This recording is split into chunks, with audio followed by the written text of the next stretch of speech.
Welcome to Automated Security for the Real-Time Enterprise. How was the keynote? Keynote finished on time? Yeah. Thank you for finding the way all the way down to room 26. It was a bit of a maze, but there are lots of indicators, so should be, well, for you it was not a problem because you are all here. So my name is Chris van den Abele. I work for Trend Micro. So this is a so-called sponsored session, so it means there is going to be a little bit of product pitch in there. I will try to keep that to a minimum. You can actually see this session on two layers. Layer one is all about automating security in an abstract way. So things you have to think about, takeaways, important caveats or troubles, problems that you can avoid.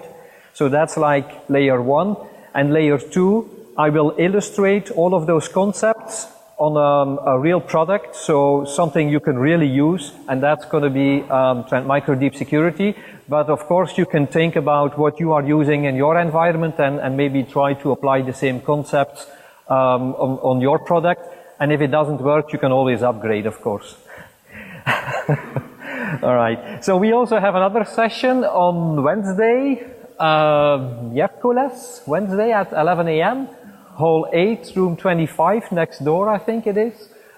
Skip the security slow lane with VMware on NSX. So that's my colleague, Brian Webster, delivering that session tomorrow. So, the obligatory slide, who is Trend Micro, is going to be first. Just less than 1 minute. I have to do this, but I'm not going to spend too much time on it. Then the key part of the presentation, the automated security, changing security from bolted on to becoming part of the fabric, becoming something that's integrated in your daily operations thing. Then we will make a small side leap to making the business case for automated virtual patching. I guess nowadays it's pretty easy and quick to create new virtual machines or even complete stacks. But patching is always, a problem. It's an ongoing issue. You need to look for a maintenance window. You need to test your patches. You need to maybe restart services or restart the whole server. Virtual patching is something that takes the pain out of that. We call it also vulnerability shielding. So it actually puts your virtual machine or your workload in a cocoon and it shields the vulnerabilities. And you can all automate that. So, and we will make the business case for that. Actually, in 2 words, if you're not using automated virtual patching today, you should use that because it will increase your security and it will lower your cost. So it is something with a very big return on investment, but we will get to that later. And then integration with vRealize operations. Okay, I'm not going to dwell on this. We will see that when we get there. Trend Micro. Who's Trend Micro? So we are 28 years in security. We're only doing security, that's it. We are the #1 partner with VMware. We were the very first to deliver like agentless antivirus, but now we have intrusion prevention, we have integrity monitoring, we have application control, we have a lot of more security controls. We are not an American company. We are our headquarters is in Tokyo. So why is that important for us as Europeans? When we look at IT companies, and especially the American ones, privacy for us in Europe is a big deal. Look at GDPR and things. And in the US, that's all, a little bit more flexible, so to speak. In Japan, if you think that privacy is strict in Europe, then you should go to Japan. It's 10 times more strict there. So if privacy control is important to you, and it should be because we are in Europe, then dealing with a Japanese company is a plus because we actually know what privacy is and what the concerns are. Just a little side leap on that. Annual sales of over $1 billion US, blah, blah, blah. So 45 of the 50 global customers, top global customers are Trend Micro customers. Well, okay. So from integrated security, from bolted on to part of the fabric. Now, what's the problem with what we call bolted on security? The thing is, if let's go back like maybe 10 years or 7 years ago, when workload virtualization was introduced. So remember, that was a kind of a quantum leap in our capabilities. Before workload or server virtualization, when you needed a new server, you had to fill out a form and send it to purchasing, and then, it had to be approved a couple of times, and maybe 3 weeks or a month or 2 months later, you had your server and you could start configuring it. With virtualization, you just flip a switch, click a button, and you clone an existing machine, and in a few hours, you have your machine. So that was a quantum leap in our capabilities. Then came cloud. The same quantum leap. Now, whenever you create a new machine, it is always to the latest patch level. You can not only create a new machine in the cloud, a new instance or a workload, you can create a full stack. You go to the marketplace, like in AWS, and you say, I want a LAMP stack, or I want a mean stack, or whatever, and you have the full stack created for you. The machine, the applications, and everything tied together. That's, again, another quantum leap. Then we have NSX, network virtualization. We don't need, well, we still need those big iron switches, a few of them, but all the smart routing and smart segmentation and all of that, micro-segmentation, we can now do with NSX. Now, where am I going to? What about security? Security is still something that many people do after the fact. We have created our servers and everything is done, and then we say, oh shoot, yeah, we need to, protect this. So firewalling, anti-malware, intrusion prevention, patching, all of this. And that's the fundamental problem that we have nowadays, because the operations team can quickly, and they go faster every day, they snap and they create new virtual machines every day. And if we, from a security standpoint, are running behind the facts and always doing the manual installation of security, then it's a battle that we cannot win. So that's why we say we need to integrate our security and automate our security in the fabric of our operations. So I talked about all of this. Maybe one term that I could point out here, if the pointer works. Yeah, shift-left security. So who has heard of the term shift-left security? Not many people. Yeah, one or two. So I guess you have all heard about DevOps and DevSecOps. That's about integrating your security in your development and operations in your pipeline.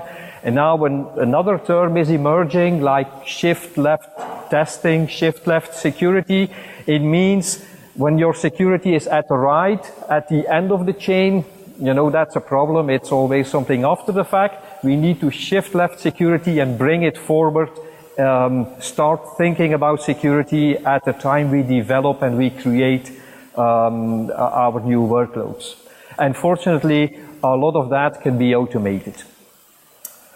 So I have a little fishbone here, and you can't see the other ones. That's on purpose. So when we create a new virtual machine, we will go through all of those steps, and finally the machine will be fully protected and in operation. So step number one, or like rule number one of security is visibility, right? You can't protect something if you can't see it, okay? So now think about your security dashboard. Maybe close your eyes for a second, only for 1 second, don't fall asleep. And think about, you see your dashboard, your Trend Micro Deep Security or your McAfee or your Symantec or whatever, with all your virtual machines and your physical machines in there. And, okay, you see them, okay? Now think about, can you also see the machines that are not protected yet? The ones that don't have an agent or that don't have any policy in there. The ones that were just created 5 minutes ago by someone in operations, do they show up in your dashboard? If they do, okay. If they don't, well, maybe those are like the high-risk machines, because all the other ones are probably all green and maybe a few orange. Those are under your control, you see them. But the ones you don't see, maybe don't even have any protection at all, and they're wide open, they're existing there. Second thing, can you also see your machines that are running in the cloud, like in AWS on Azure, or Azure, for example? And now this is, sometimes, you know, you talk to security people and they say, yeah, no, well, we actually don't use Azure or AWS yet. It's all in our data center. And so this happened to me. I was doing a POC at a prospect, and so the CEO apparently some weeks before had come down and said to the security team, like, apparently we have been breached. One of our web servers was compromised. And the security guy said, well, no. I mean, we're looking at our vCenter and we see everything, and we're looking at our security dashboard, and it's all fine. So what happened? The marketing business unit took their credit card, signed up at AWS, set up some web servers for some event that they were running, and one of those was compromised. And they had bypassed all of IT. So visibility, if you are in security, visibility is prime.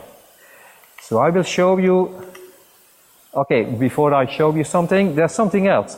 Okay, you now see all of your computers. You see the one in your vCenter.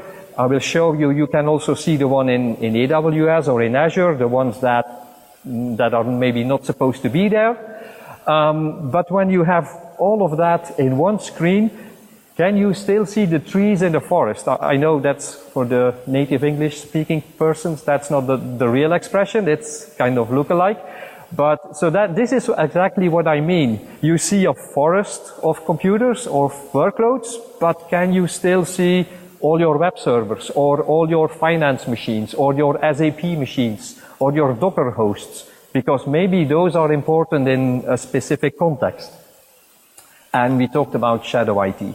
So here's a little example. This is the deep security dashboard. And here you can see computers. You see AWS instances here. You see Azure instances. And you see one or two vCenters that are running. So all of those, if somebody creates a computer in vCenter, like within a few seconds, it shows up in your deep security dashboard, and I will do a short demo afterwards. Same thing, smart folders is something that can help you to find the trees in the forest. You can, if you look at the tree structure, that is made in your vCenter, you have all your folders in vCenter, probably this is created by the operations team. They make folders based on what they need. But then, from a security standpoint, you may have completely different requirements. You may want to see, like, your Linux computers nicely together and your Windows ones. You may see your unprotected computers. You may want to see them in a separate group. Or you may want to see your SAP or your finance systems or whatever. So those smart folders you can configure yourself, and you can reorganize the computers in the way that you want to see them.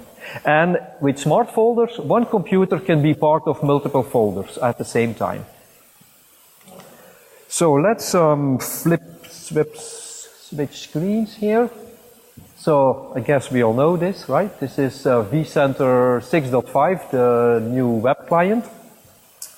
And what I'm going to do here is let's create maybe a new server in finance. So now I put on my operations hat, cap. I'm a person in operations. I'm not really concerned about security. I just had a request from the business saying you need to bring up this workload or this server as soon as possible. So that's what I'm going to do. I'm going to create a new virtual machine. Well, I will not actually create a real one. I will just go through the steps and not install an operating system. I mean, if I can get to the next button here. Okay, come on. Up a little bit more. Come on. Yeah. I did offer a chicken to the demo gods this morning.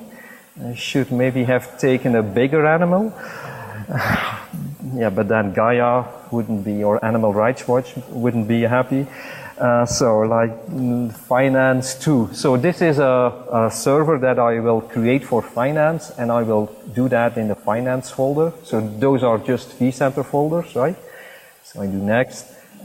Need to create it on a server. I mean, this is all straightforward. You have done that many times. Windows, well, let's do something fancy. You know, Linux, maybe. Oh, Red Hat, everybody has Red Hat. Let's do SUSE. Okay, everybody has SUSE as well. So next, there we go. And there is one thing here with my demo environment. I need to make it in provision, of course, because I don't have enough space on my small server. So next, and that should be it. Fingers crossed. There it is. So, okay, whoa, big deal. We made a new virtual machine. So now we go to our Deep Security Manager, and we called it something with, I don't remember what it was, something with finance. There it is. So within seconds, we already see that machine. It's not running. We see that it is stopped. We see that it has been created. And if we go in here, we should also see the folder structure from vCenter. Where are we? Here. Finance. Oh, here it is. So we click on finance, and we see that this machine is created in the finance folder. We see that it is SUSE Linux, it is unmanaged, and it already has been applied a policy. GT is the company here, Green this is the fictitious company that we use. The policy that was applied is specific for a Linux server, and it is specific for something that runs in our finance department. And now we'll go into details next what that is. So let's switch back now to here. No, this one. Yes. So first thing, visibility. Guys in operations created a new virtual machine. We in security, they didn't do anything. We in security, we automatically see that machine in our dashboard. If it were a machine created in AWS on Azure or Azure, and we have the keys to connect to that environment, that workload would also automatically pop up in our dashboard. So we have visibility. Second thing is context. That's like the rule number 2 in security. So suppose you just remember you forgot to lock your door at home. So that is a security issue, right? Now the context that's around it is more important. Was that your front door, or was that the door of your little workplace, your little shed you have in the back of the yard, of the garden? That's a totally different thing. Is there like a car on the driveway, or does your house look abandoned? You're maybe away for a whole week. You know, if the front door is locked in one or the other situation, that's context matters here. So in security, it's the same thing. When we are looking at a workload, we need to know, is that like an internet-facing one, or is that a workload that's kind of tucked away a little bit in our data center? Is it like a finance server? Or is it a machine that just runs our white papers and marketing flyers? You know, there is quite a big difference in there. So I have written it all out. So if you download the presentation afterwards, you get all the context there. So the same thing here. I showed it I showed it live. We can see what platform that machine is. We can see if it is, in this case, in AWS or in Azure. It shows up. Is it in my vCenter? What folder it is in my vCenter?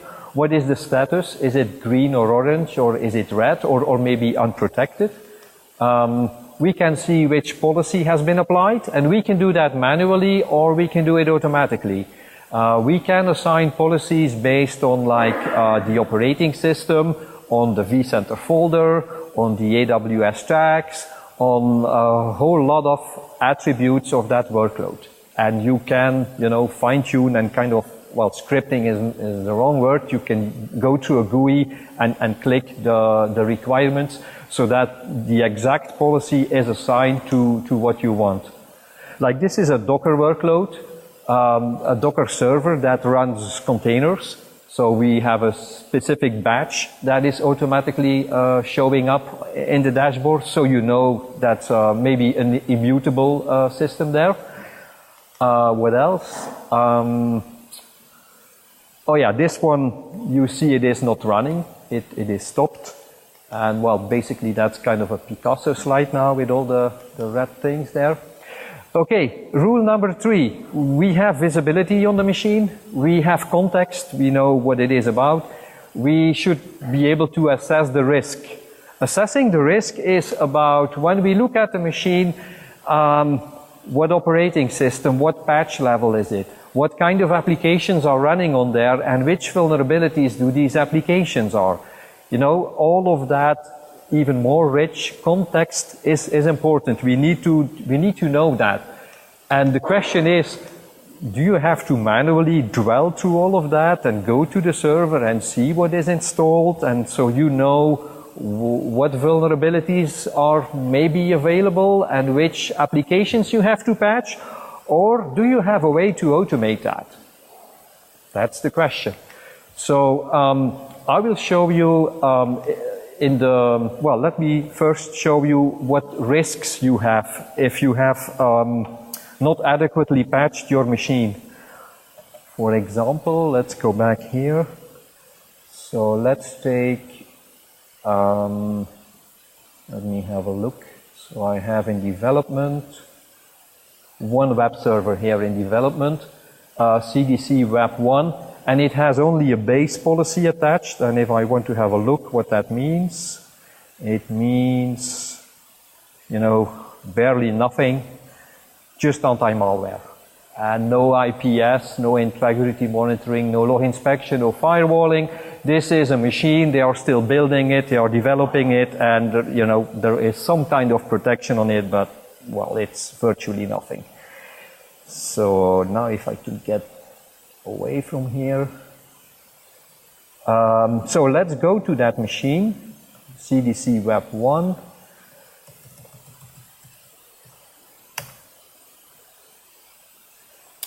And of course I'm still logged in, so let me know how. So I am just a user, and maybe you know this one, DVWA, Damn Vulnerable Web Application. So it is something you can download from the internet. It has lots of vulnerabilities, and the goal is just to test and to test your security posture. So I'm going to log in with admin and a user as password. Let me show that to you. User password, right? And I log in, and whoa, I'm logged in. So this is a normal user visiting the website, and now let's change hats, and I go to, where am I here? So this is Kali. Kali is, and I'm running Metasploit on Kali.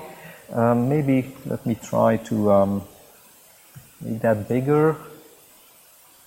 Yeah, I'm not sure if that's actually helping.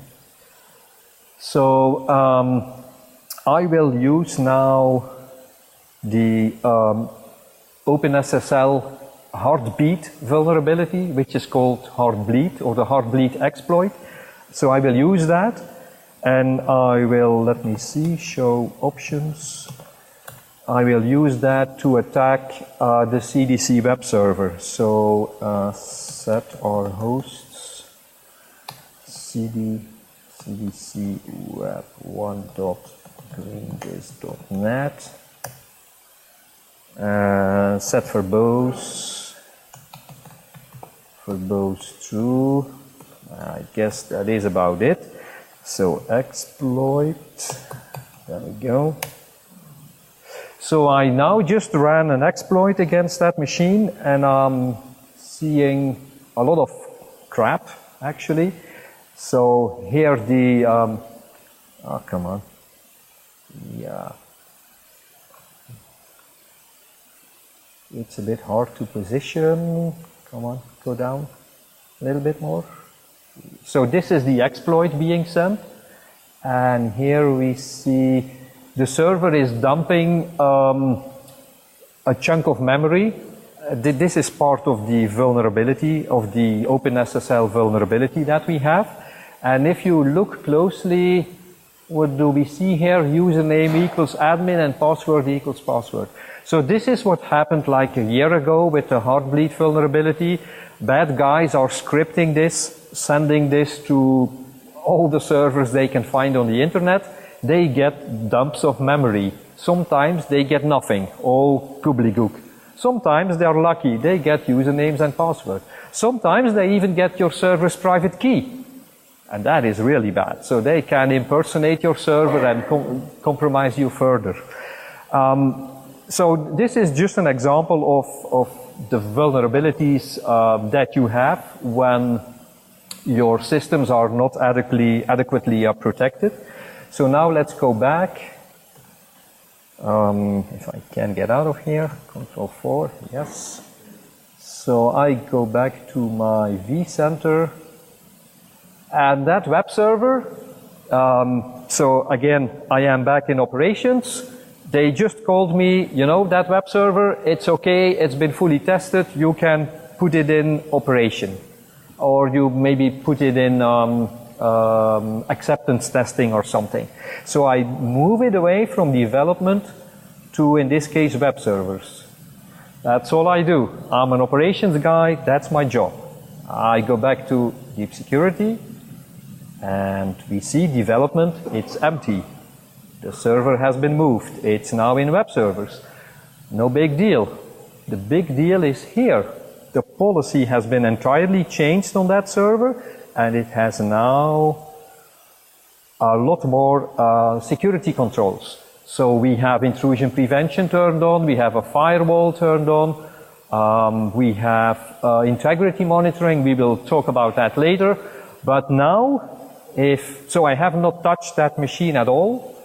If I go back to my Kali, my Metasploit, and I run the exploit again, so what do I get here? Sending heartbeat.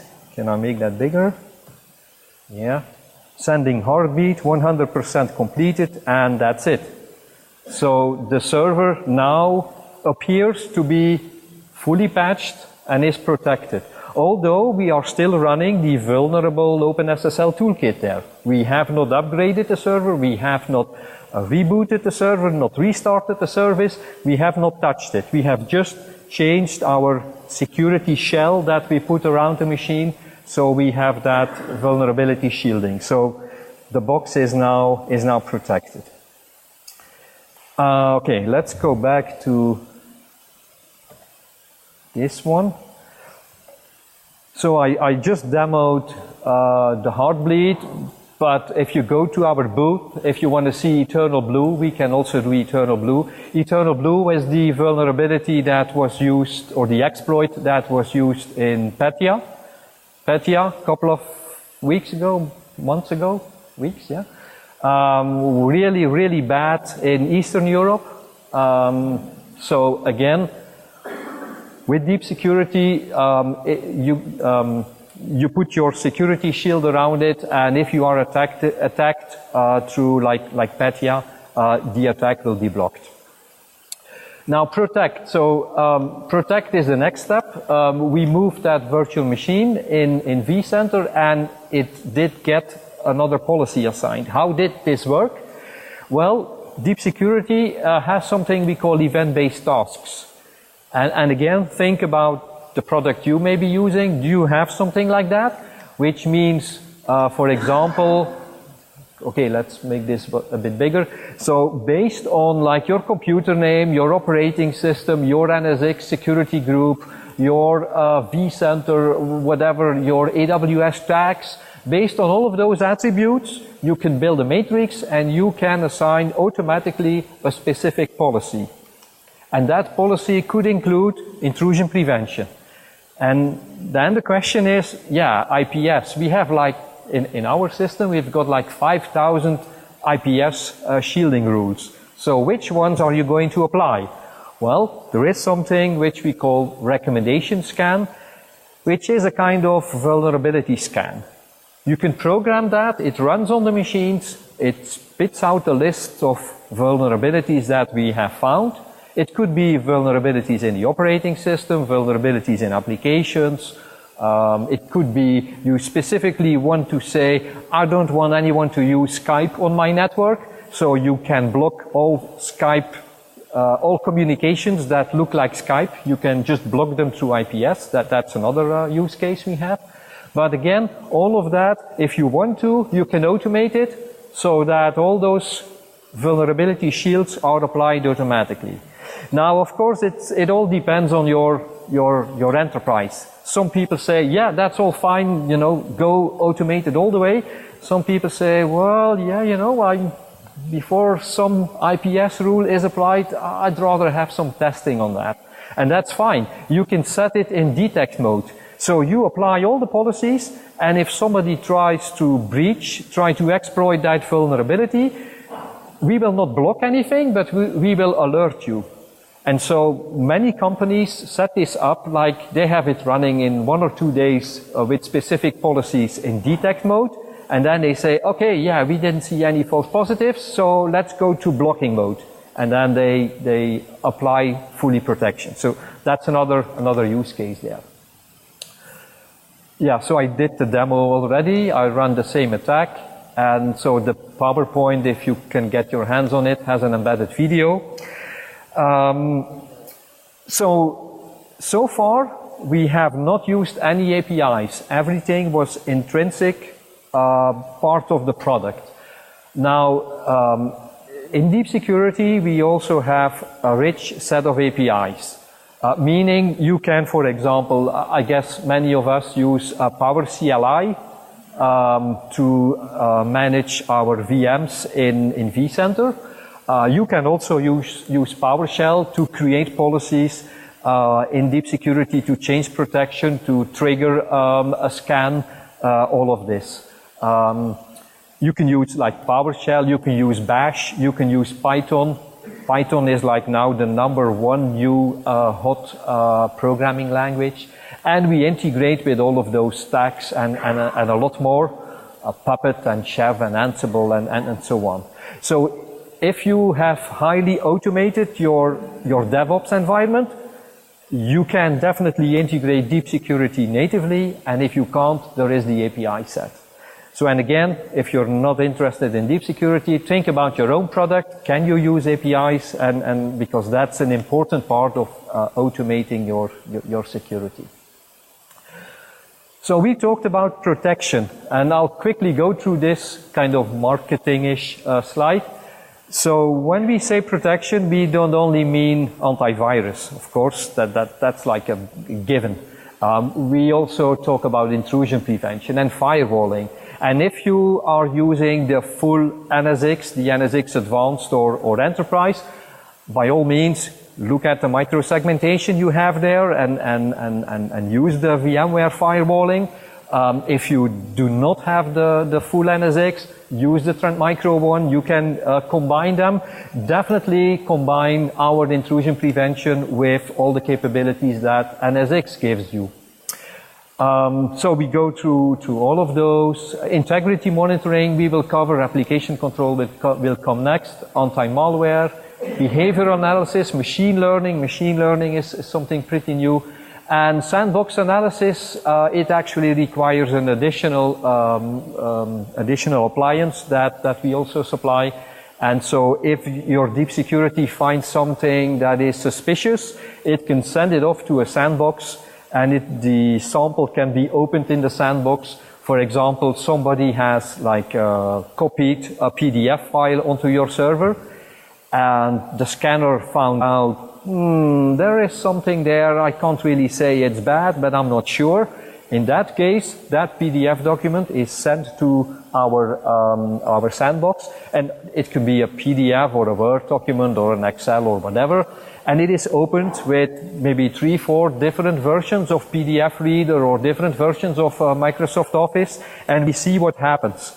For example, you open a PDF document and all of a sudden the system tries to connect to the internet, to a command and control server. So that's not really what we expect.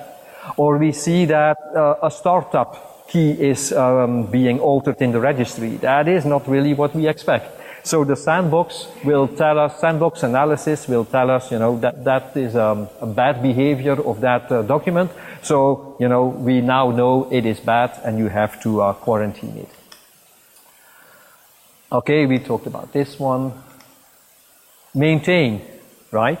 So everything has now been put in production, but then, nothing is static nowadays. New 0 days come up every day, every hour. We need to maintain our environment. So how do we do that? There are two important controls that we use. One is integrity monitoring. So it actually monitors the workload for integrity. So it means I have this workload now, it's okay, I put it in production. Will the integrity remain the same? So if somebody, for example, changes the httpd.conf file, the configuration file of my Apache web server, or somebody changes some sensitive registry keys, I want to know about that because that's the integrity of my machine. So integrity monitoring is a security control that will alert us on that.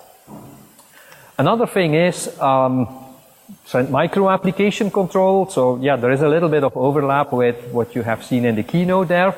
When we create a machine and when it is put in production, we can kind of freeze it, which means all the executables and scripts that were installed before, they can still run. But if you create a new script, it will be blocked. If you create a new executable on that machine, it will not be allowed to run. So we are freezing automatically your machine. And of course, if you need to do updates, there is like a maintenance window that you can activate. And for example, you can say, for the next 15 minutes or 1 hour, I will update this machine. So application control, whatever I do, accept it because it's me updating the machine. And then afterwards, it is blocked again. So not only executables, but somebody would create like a PowerShell script on that machine. When application control is on, it will not run. He will get a pop-up, not allowed to run. You will see it in your dashboard, and if you want to, you can say, yes, I allow this to run, and then it can run. So that's a screen, yeah, that's a screenshot. Nothing much there. Scheduled vulnerability scans. So let's make a little side leap here to, okay, that slide, yeah, I did reorganize the slides. So scheduled recommendation scans or scheduled vulnerability scans. So we have applied a security policy to that machine, but 5 days later, the world has changed, new vulnerabilities has been known. So you want to schedule a kind of, we call it like a daily scan for recommendations or a daily scan for new vulnerabilities. Actually, the system will be scanned, the operating system, the applications, all the installed versions will be scanned and will be matched against our database of known vulnerabilities. If we find something, depending on the settings, you can automatically shield that, or you can say, I want to have it in detect mode or whatever. So, lots of automating capabilities there. So the thing is, you may have seen it already, and you will definitely see it in the next few days with VMware Cloud on AWS. The world is changing. There is traditionally your data center, but it is expanding to the cloud. AWS, Azure, Google Cloud, and so on, multiple clouds. The thing is, you need to think about your security product that you are using. Is that still, can you still use that in the cloud? because, you know, if you think about perimeter defense, like, okay, my big firewall, when something comes into my data center, in the cloud, like maybe your neighbor is a bad guy. You don't really know. It runs somewhere and you don't have full control. So what we're saying here, you need to move your security from perimeter security into host-based security. Your perimeter has now become your host, your VM. That's your, you know, we also say you need to keep your security close to your data and not somewhere on a distant firewall, but really close on your VM. The thing with deep security is if you take a VM here and you vMotion it to your AWS, our security controls travel with the machine, and the same security controls, or if you want to, different security controls, will be applied on the target, on the workload, on the instance in AWS. Now here is the little side leap I wanted to talk about, automated virtual patching. I guess you all know patching is not something you really want to do, but it is something you have to do. You try to postpone it, sometimes you forget to do it, you have to do it because, you know, if you get an audit, you get red flags. So what is a typical patch cycle that we see is like every month people do security patching, and twice a year, in January and in the summer or something, we do like full patching. Does that make sense? Is that something you see? Yeah. So it really depends on your security appetite. Some companies have a different policy, but this is like something typical. Security patches, high risk vulnerabilities we do every month, and twice a year we do the full patching. Now, what happens when we get a new 0 day? You know, we are running around with our hair on fire. Are we vulnerable? What's our exposure? How many machines are vulnerable? Who can supply the patch? When can we have the patch? I need to get a team to test the patch, because we are not going to throw it out on our production machines. We want to test it first. Then when can we put it in production? When do we have a maintenance window? All of those, you know, complexity. With virtual patching and automated virtual patching, that kind of goes away, because we don't physically patch the machine, we just shield the vulnerability, like I just demonstrated with the Heartbleed attack. We shield the vulnerability. And of course, it is just postponing the patching. We still have to do the physical patching, but now we can say, well, we used to do it like twice a year. Let's maybe do 3 times a year full patching, and in between we do like weekly, or even if you want to, daily automated virtual patching. And why is this now a win-win? That's my next slide. It's a win-win because the window of opportunity here for the bad guys, which was like 1 month, you know, there is a 0 day, and they know, well, big enterprises, it will take them a couple of weeks, maybe a month, before that patch is applied, so I can go and fully attack them with that 0 day. Well, it now goes to the window of opportunity is maybe 1 week or maybe 24 hours for your critical servers. So that's number one. Your security posture goes up big time. And second thing, your operational costs, they go down quite a bit here, because automated virtual patching, as we have shown with the recommendation scan, it is something you can kind of automate it, and it takes the pain out of those security patches. So win-win, reducing cost and increasing vulnerabilities. Really, if you make the business case, this is like a no-brainer. If you don't have automated virtual patching nowadays, you should get it. Now, suppose you say, well, yeah, we are pretty quick in patching. We do that in 5 days, for example. Now, this is a screenshot that was sent to us by one of our customers, a service provider actually. And this was 5 days after shell shock. And again, I'm back to the old example of shell shock.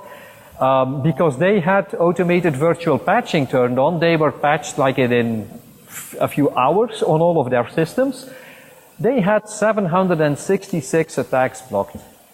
So if it takes you 5 days to do your physical patching, the question is no longer, will we be compromised? The question becomes, how many times will we be compromised, right?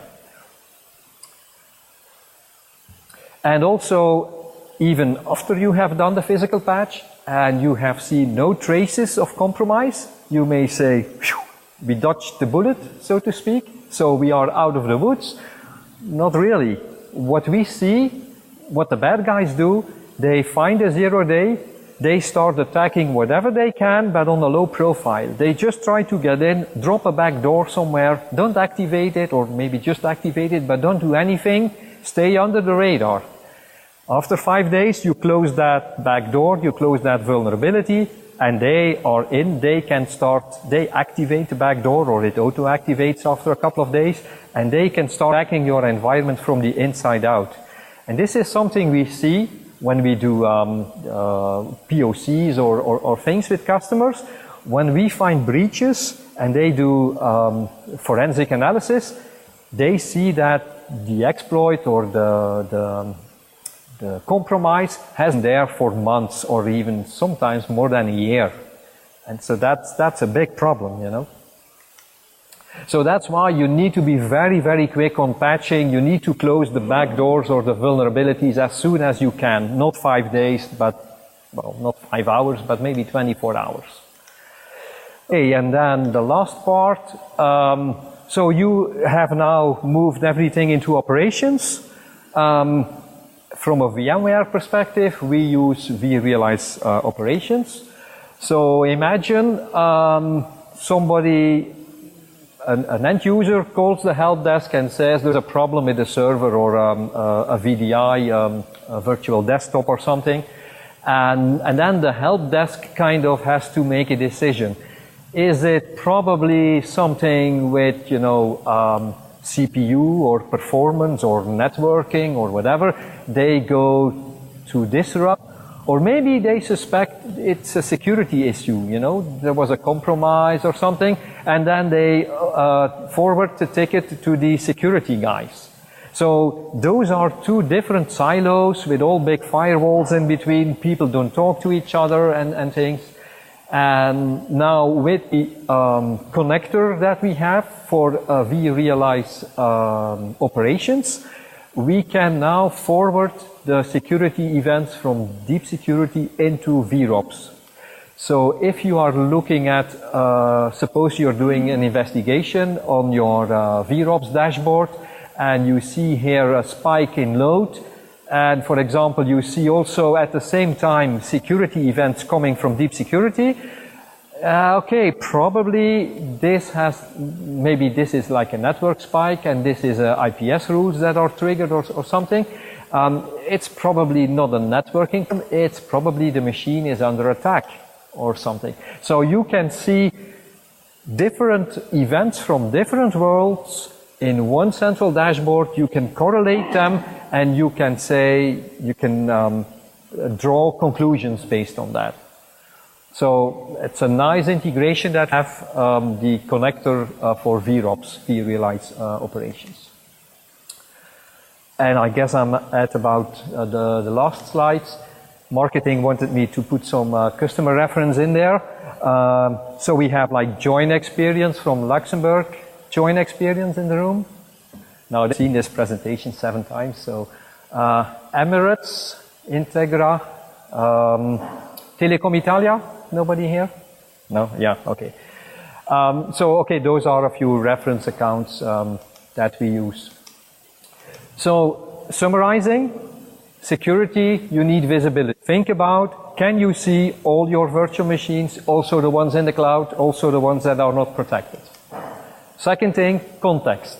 Can I not only see my machines, but can I also see, is that a web server or is that a database server? Is it a web front-end thing or is it a data center? Is it a finance system or is it my marketing server?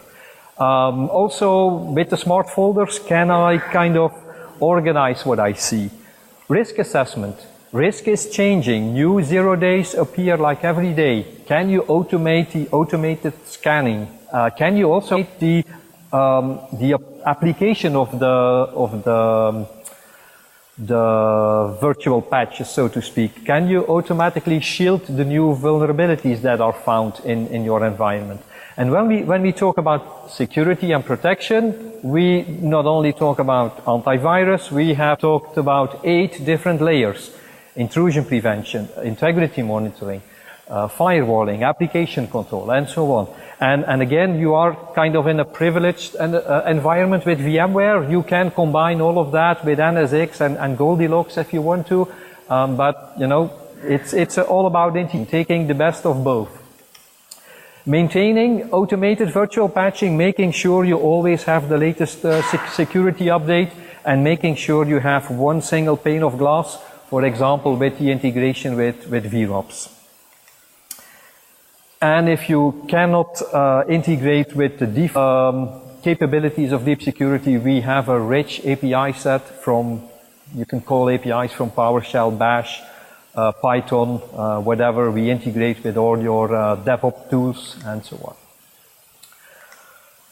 So I guess that's about it. So please don't forget to fill away. If you liked what you see, fill it out. If you didn't like what you see, forget it. Don't bother. And we do also have another session on Wednesday. Oh, yeah.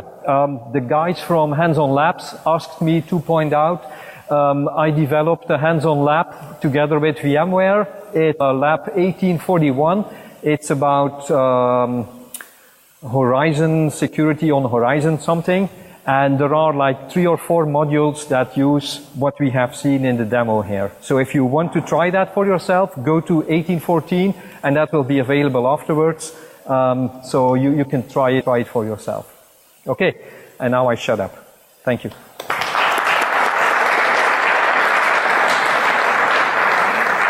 We've got 5 minutes for questions. Yeah. I like what I see. You like what you see? Thank you. Because currently, you know, you're talking about shielding the system. Yeah. About running the Windows scanner. You're talking about opening an actual map or a PDF file. Oh yeah. Yeah. Well, yes, that goes in the sandbox. That's a separate machine. We send it over to an isolated that does only do the analysis. Yeah, my concern is, I mean, if I have a large environment with maybe more than 50,000 desktops, I want to know what is the impact of running all these scans and all the protection that you've talked about. Yeah. Another question is related to the virtual patching. I wish you give us a little more on how it works. It sounds too good to be true, but... Okay. So 2 questions. Yeah. Okay. So the question on performance, because with the NSX integration, we can do agentless antivirus. And what we do, when we scan a file, we take a fingerprint of that file, and when we see the same file again on another virtual machine, we don't scan it anymore because we see the hash of the file is the same, so we can skip it. So we see if you go to agentless antivirus, in this case, you get like 30% performance with respect to fully agent-based. So that's one. Second thing, if you turn on all the controls, like intrusion prevention, yes, I'm not gonna lie to you, there is a little bit of CPU. Okay, but it's either you pay the price for a little bit of CPU, or you go and manually patch all of that. There is no free lunch. What we know from what analysts and testers say is that we have like the smallest footprint and the lowest impact in the industry. But maybe that's more like a marketing pitch. But so we know from our customers that the impact is pretty low. I don't mind the CPU utilization, but I mind the response time. Would it impact the response time for the users? Yeah, there is a, micro segment when we do the analysis. If you want to know the gory details, we are actually using and now I need to think, Eho Colazic finite state machine to analyze. So the thing is, when in your firewall, when a packet comes in, it goes through all your rules. And somewhere it says, okay, now we stop, we drop the packet, and when it goes through all of them, it can go through. That's not how our intrusion prevention works. We have a find machine. The packet comes in, there is like 3-4 tests, and after that, either the packet goes through or it is dropped. So we don't have to go through all the rules. So you actually say, I want to assign those 100 rules on that machine, and we kind of compile it, and the packet is validated against the compiled block of rules. I can tell you the gory details if you want to know them, but maybe offline then. All right? Virtual patching? That's virtual patching, yes. One more question. Yes, please. The firewall, is it an alternative to the distributed wall from NSX? Actually, that's the Tren micro firewall, which could be another firewall next to the microsegmentation. Honestly, if you are, turn off my mic, if you are using NSX Advanced, if you are using, you know, the microsegmentation firewall, use that one. That's a brilliant firewall. Okay, so you would recommend it better than... Well, yeah, yes. I just want to make sure. Not using NSX Advanced, then you use our firewall, of course. All right, yes. all right, thank you. I'm just being honest. Okay? So around, or you can come to our booth and, you know. Okay, thank you.